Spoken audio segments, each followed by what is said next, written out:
안녕하세요. 개인 투자자분들의 멘토 프로페서 킹입니다. 자, 런치박스 출발해 보도록 하겠습니다. 사실 최근에 이제 시장에서 이야기할 것들이 많지 않을 때는 런치박스를 좀 패스하곤 했는데 오늘도 사실은 그런 흐름들을 보여주고 있습니다. 다만 이제 뭐 안 좋은 것도 짚어봐야 될 것들은 짚어봐야 돼서 좀 이야기를 드리는 거고, 결국은 좋은 것도 좋을 것도 없는 시장의 흐름이 계속되고 있다, 뭐 이렇게 좀 보시면 될 것 같고, 오늘 예를 들어서 코스피가 장 초반에 급등했다가 지금 계속 밀려내리고 있는데, 중요한 거는 제가 코스피 경우에는 어떤 업종이 오를 때 개인들의 체감이 가장 덜하다, 좋지 않다라고 이야기 드렸죠. 바로 금융업종 그리고 은행업종이라고 이야기 드렸죠. 이쪽이 상승하게 되면 지수는 붙잡혀 있는데 하락 종목이 훨씬 더 많은 경우들이 많습니다. 오늘 같은 경우에도 지금 하락 종목이 최소한 두세 배 더 많은 모습을 보여주고 있고, 다만 지수가 플러스를 유지하고 있으니 상대적인 박탈감이 더 심한 그런 흐름을 보여주고 있는 것이겠죠.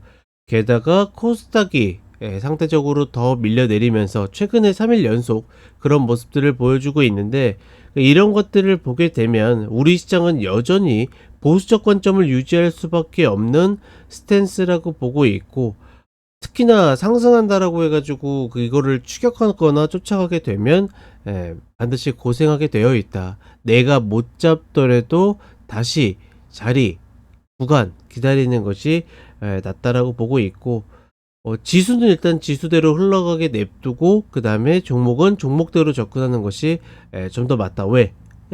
코스피 방금 전에 이야기 드렸던 것처럼 왜곡의 흐름이 있기 때문에 종목들은 그냥 종목들 나름대로의 어떤 효율을 보고 접근하는 것이 맞다, 뭐 이렇게 좀 판단하고 있습니다.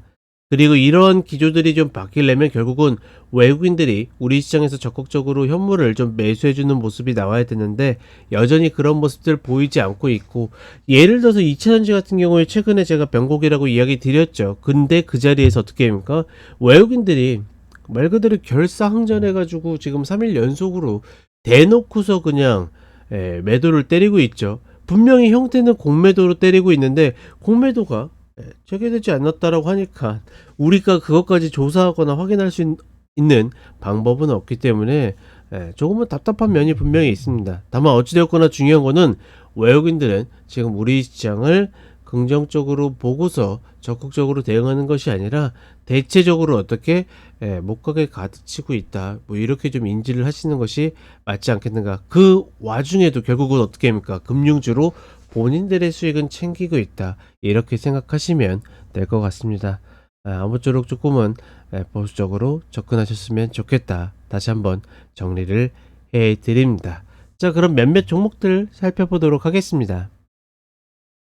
자, 먼저 포스코홀딩스 보도록 하겠습니다. 사실 딱히 볼만한 종목도 없고 해가지고 10월 동안에 개인 투자자분들이 많이 매수한 종목들을 좀 선정을 해봤는데, 여전히 포스코홀딩스는 40만원에서 멀리 사면 그게 수익률이다 라는 관점으로 계속 보고 있고, 지금 구간에서는 눌렸을 때 이런 일목자리는 지켜주는 게 좋습니다. 추세 전환을 간신히 만들었는데 맞고 떨어졌을 때 이 자리 딛고 올라간다라 그러면 또다시 이 진폭을 먹을 수 있는 기회다. 따라서 눌림에 매수를 매집한다라고 하면 좋다라고 보고 있고, 다만 이제 타점 잡기는 좀 만만치 않다.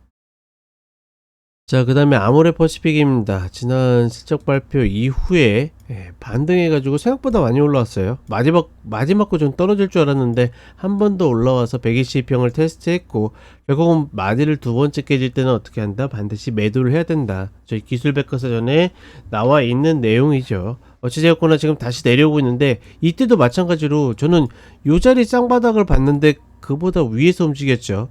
지금 다시 내려올 때 이 자리 쌍바닥도 괜찮고 이 밑에 자리 쌍바닥도 괜찮습니다. 어디서든 추세 전환이 나오게 된다라 그러면 컷 효율을 잡고서 접근하는 것은 그렇게 문제가 되진 않는다. 다만 가장 좋은 자리는 여전히 11만원 구간이다, 이렇게 보시면 되겠습니다.